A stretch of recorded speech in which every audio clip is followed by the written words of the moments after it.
yes vote will now have to pay its bills. They have voted for power sharing. They will now find out what it means to lose power and to have no power of your own to protect your own freedom. Friends, comrades, and fellow South Africans, I greet you all in the name of peace, democracy, and freedom for all.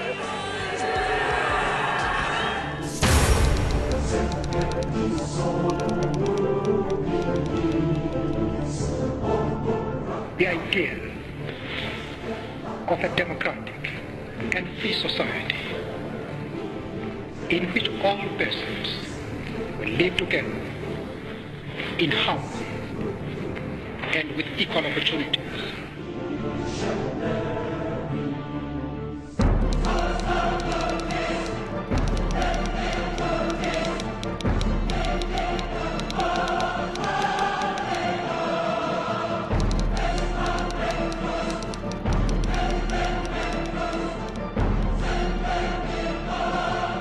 We mean fundamental change in the structure, systems, institutions, and patterns of ownership, management, and control of the economy.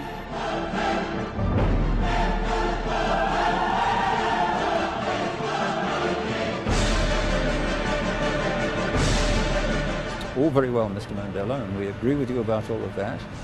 But stop all this nonsense about nationalising the banks and the mines.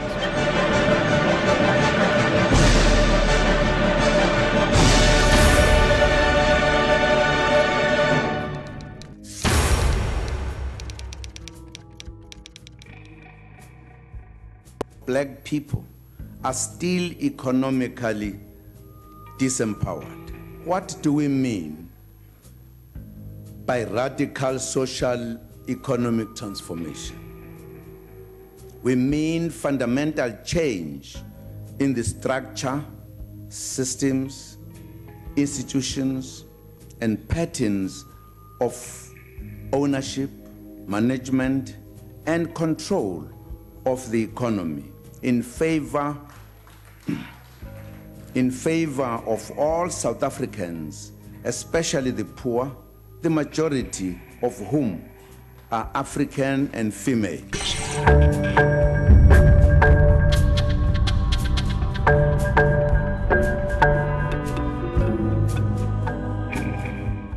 Why do most black South Africans still not have power over the economy?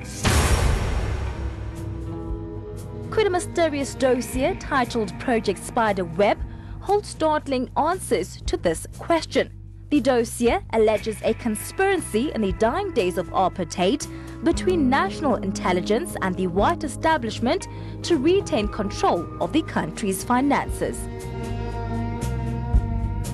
The democracy that we have is very questionable. It favors the few, and you find that there's a lot of favoritism that I would like to mention. But when it comes to economical power, definitely the one tool that whoever thought of was put was the issue of BEE and whatever, and we all know that has been exploited as well, and it's not benefiting a lot. So if we were to look at the concept of state capture, whereby all branches of state are captured, we can look back over 100 years ago to the times of Cecil John Rhodes, who himself was a member of these secret societies and was a Freemason. And they took advantage of a population that had the political freedom euphoria and not concentrated and not had enough discussion, interrogation of, well, in order for this political freedom that we have to sustain it, for it to ensure that opportunity can live for more people, we can really have an equal society. What are the things that we need to do economically And that's why we are in the situation where we are. We are worried as the ANC Youth about the issue of foreign intelligence organizations that are operating within the country. They can operate, but for good reasons, but not for reasons of destabilizing the country. He was due to meet Margaret Thatcher in London, and he was very worried about the meeting because he wanted to, as always with Mandela, he didn't want to fight with her. He wanted to win her over to his point of view, to his side.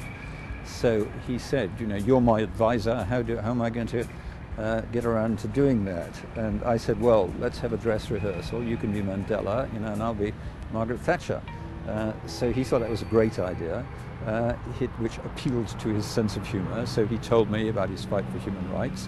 I listened and I said, well, that's all very well, Mr. Mandela, and we agree with you about all of that.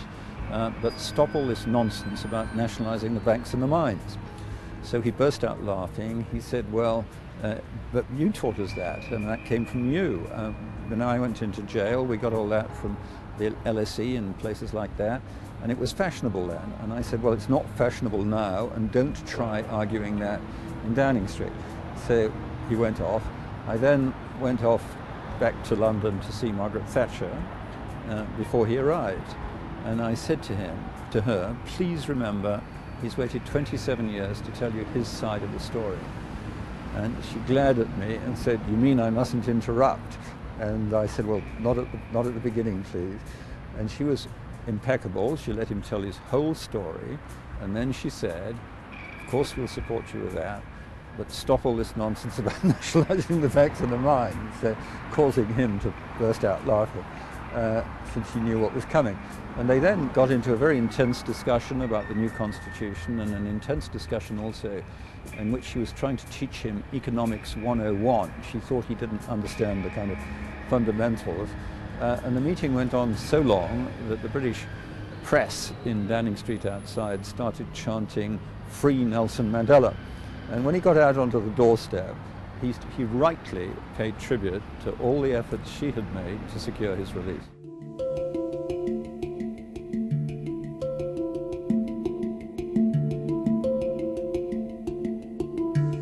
Nelson Mandela's first visit abroad, he went to the United Kingdom.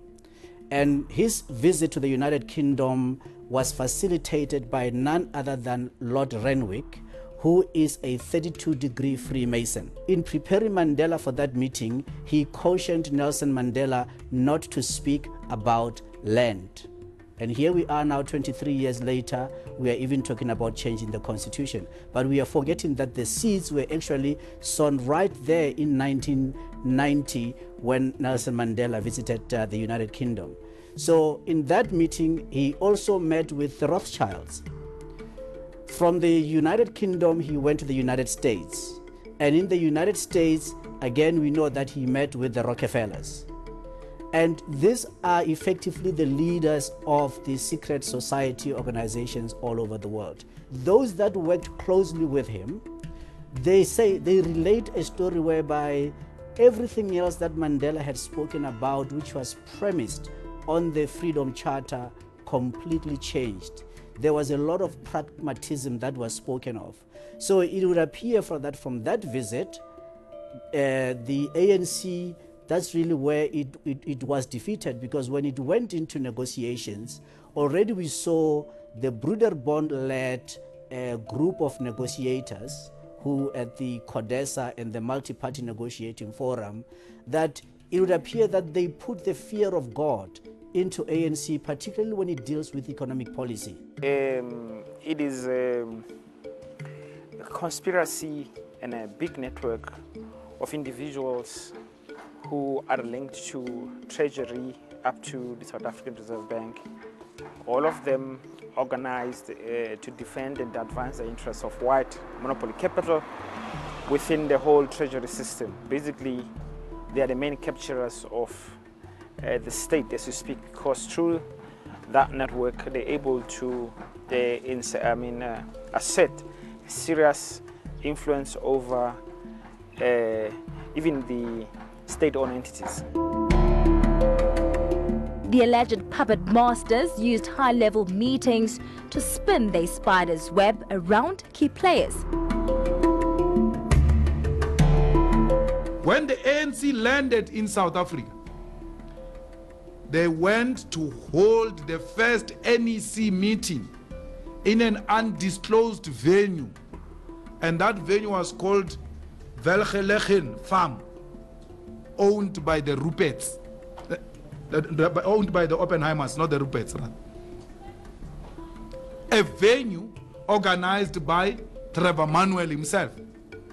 They were just told as they land, get into the car, get into the car. And then Trevor Manuel got into the main car and said, Velgelegen, let's go. And then the whole thing, they were still operating like they are underground. Even when you are not told the venue, they were pretending like they're the most powerful soldiers who never fought any war anyway. Hey, let's get in. We're going into some venue. Velgelegen, let's go. They found themselves in a Oppenheimer farm, a white man's farm. That's where they held their first meeting. And then they come here and they tell, this one is controlled by white. This one's controlled. They are all controlled by white. All of them. But Project Spiderweb is shrouded in mystery. While some debunk its existence, others are not convinced about the extent of negotiations that marked the dawn of South Africa's democracy.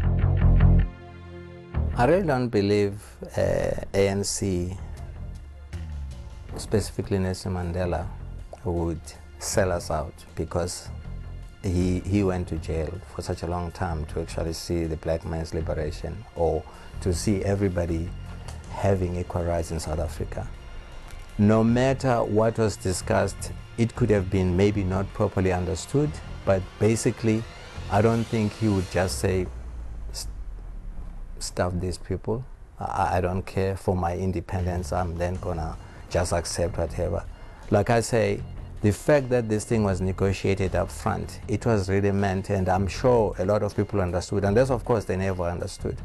In a way, you can feel that, if at all you feel compromised, like a lot of people are.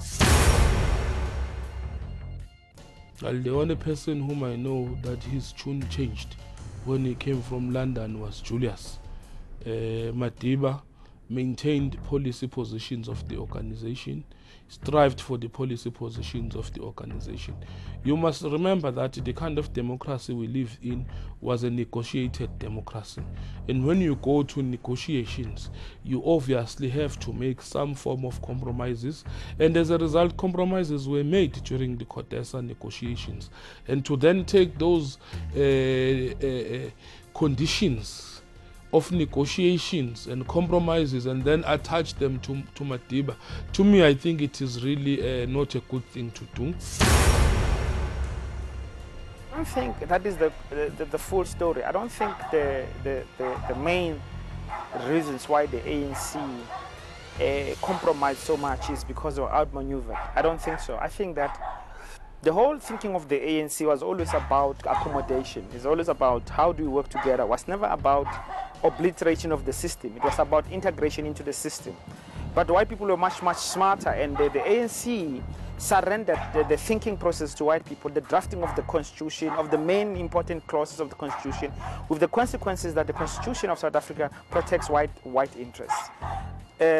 Now, there's an argument that can be made that perhaps at the time it was necessary to cut some kind of a compromise so that they can get into government, into the state, and then they'll control the army, the police, the intelligence, and then they will run the state. And then after that has happened, they will be able to advance further in terms of radical transformation. Now, what has happened, it seems to me that some key ANC leaders ended up being comfortable with what they got, and they forgot about where they should still go in terms of making sure the majority of our people actually benefit. Those who are implicated in things like this Spiderweb project benefit a lot. People like Trevor Manuel, for instance. This is a very wealthy person, Senator Ramaphosa. They benefited. What they give to black people are grants.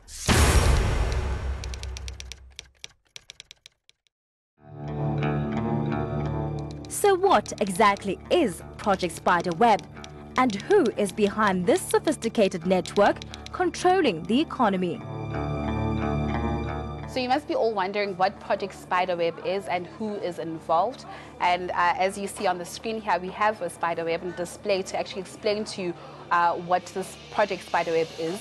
So it is alleged that Project Spiderweb is an intelligence dossier that states that in the dying days of apartheid, the national intelligence and white establishment made a plan to keep the nation's finances under control. And it is said, according to this dossier, that the project was funded by the Ruperts, the Oppenheimer and the Rothschild families. The dossier further alleges that the history of Spiderweb actually dates back to the negotiations between the African National Congress and the National Party at that time, and that the white establishment, as we see here, through the private sector, wanted to have an influence of the running of the National Treasury. And at first, the project was first named as Project Grapevine and was later changed to Project Spiderweb. Now, just moving to the stakeholders and all the names of who really are involved in the Project Spiderweb. It implicates former Finance Minister Trevor Manuel, who has the code name King of Leaves, as well as Maria Ramos, who's the CEO of Barclays Africa Group, and her code name is the Queen of Leaves. It also goes further to implicate Mcebisi Jonas, who's the Deputy Finance Minister, and his code name is the Fox. It also implicates the likes of Daniel Majila, for that, Andrew Donaldson, whose code name is the Emperor, Avril Headstate, whose code name is the Fog, and several other senior Treasury officials.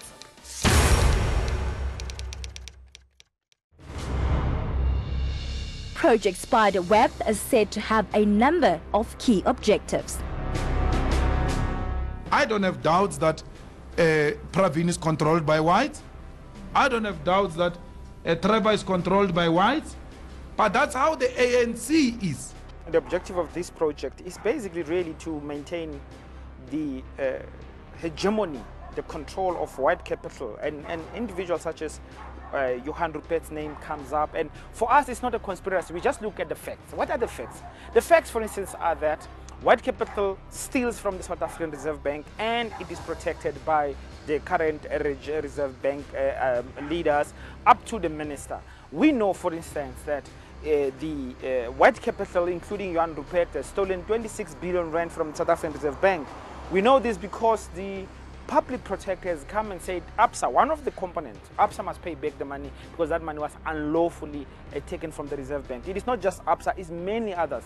We also know that that whole system of control, of institutionalizing corruption, is being exposed every single day by the Competition Commission.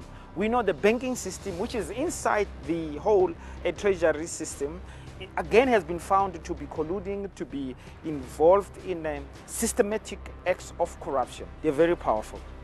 They control South Africa. They own South Africa. They owned us. If you open your fridge and look at the items that come from Unilever or your clothing, your cosmetics, your clothes, it is all them. If anything you buy, any shop you go to, any supermarket you go to, it is them. The mines they own. These people are the owners of this country. And in fact, it is getting so dangerous that they even determine who must become president, who must become a minister. They have that power to do so. I can make a prediction that they're going to try to buy the ANC elective conference. The truth of the matter is they have the money. The challenge is whether the ANC delegates will take the money and save white monopoly capital.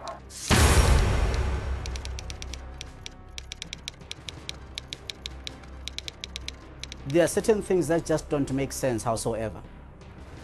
We have South Africa Reserve Bank that has been printing money since its inception in 1921. From 1922 has been printing currency for South Africa. Whether South Africa was a union and when South Africa converted into a republic, the South African Reserve Bank continued to print currency. That from 1922, for an unexplained reason, in 2013,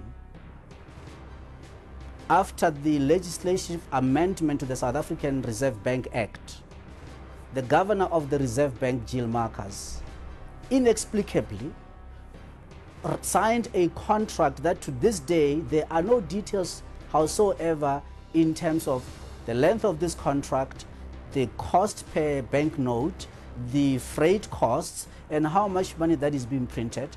That, however, the printing of or the issuance of South African currency has now been given to private enterprise in a foreign land. So that simply means that we as a country no longer have got sovereignty because we do not control the issuance of our own currency.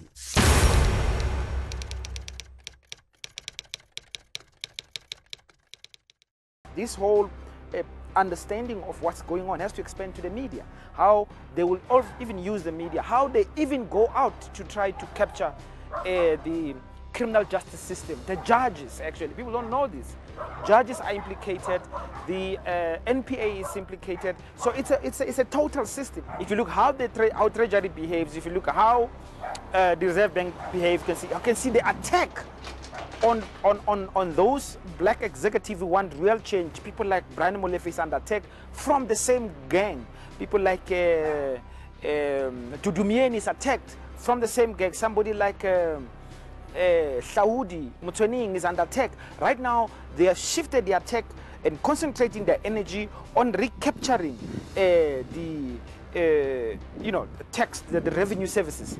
So you must just look at who is being attacked by white media, then you know that person is the one who wants change. And then you must see who's been praised by white media, then you know those are part of the gang, of a criminal gang that basically makes sure that white interests are perpetuated, interests of white monopoly capital. One can only hope that in this country we can start to focus, we can, through the use of a free, truly independent media, which is unfortunately still very limited, that we can start to highlight to the nation, inform South Africans about the dangers that we are facing, which is clear and present danger, particularly when we deal with these organizations. We have to start interrogating every single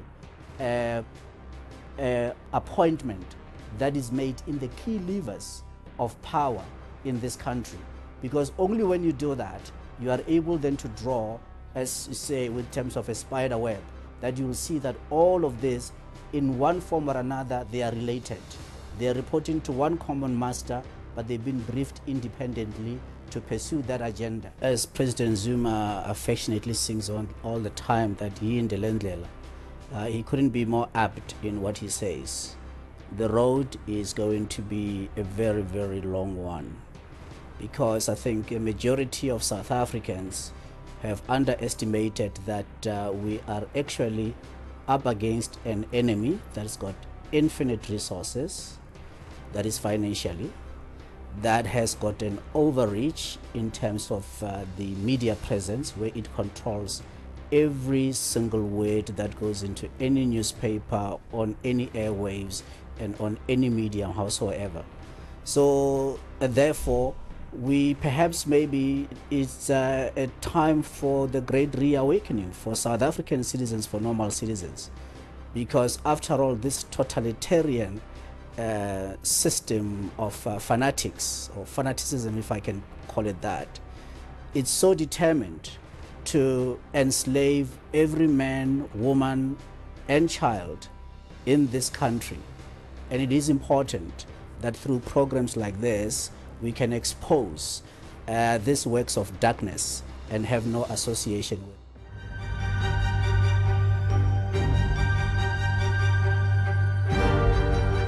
But has the dossier been swept under the rug? In July 2015, State Security Minister David Mahlobo confirmed he had received a request to investigate the project's existence. However, the following month, National Treasury dismissed Project Spiderweb as baseless and vexatious.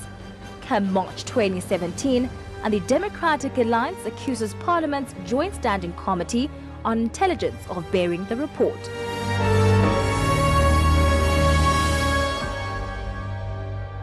The minister also has very little policy space in which to maneuver, because of the fact that the minister's drive to pursue inclusive economic growth by restoring investor confidence and boosting private sector investment is now competing with, and indeed is in danger of being extinguished by, a new approach to the economic crisis, which is radical economic transformation being driven by President Jacob Zuma.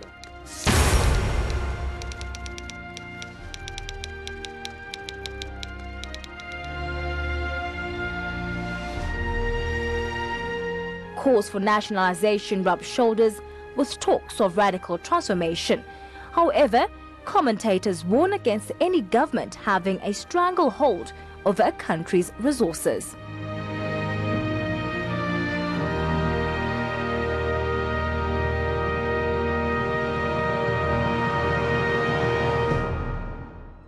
Wealth of our country to the people is critical. That's why nationalization is a concept that must be supported. But we just don't want nationalization. We don't want state ownership. We want people's ownership. The state must receive and make sure the people own. Democracy should be in the sense that people in a country are able to afford. There is actually economic freedom. Why we say that? Because if a child of a black person is still worth less than a child of a white person, you can't therefore say that there is democracy, there is freedom. Project Spiderweb is not a fantasy. Project Spiderweb is a reality. There is this type of organizations that are ruling without any election. They are exercising immense power on this nation, on the leaders of this nation, without any election whatsoever. And it is important for South Africans to be informed, to be aware, and to rise up to resist this. Because failure to do so, our great-grandchildren, generations to come, will curse at our graves for having stood idly by and did nothing when we knew that indeed our country was going to be sold, and all our hard-won freedoms would have been sold at the for a few pieces of silver, or in this case for a few rands in a bank account.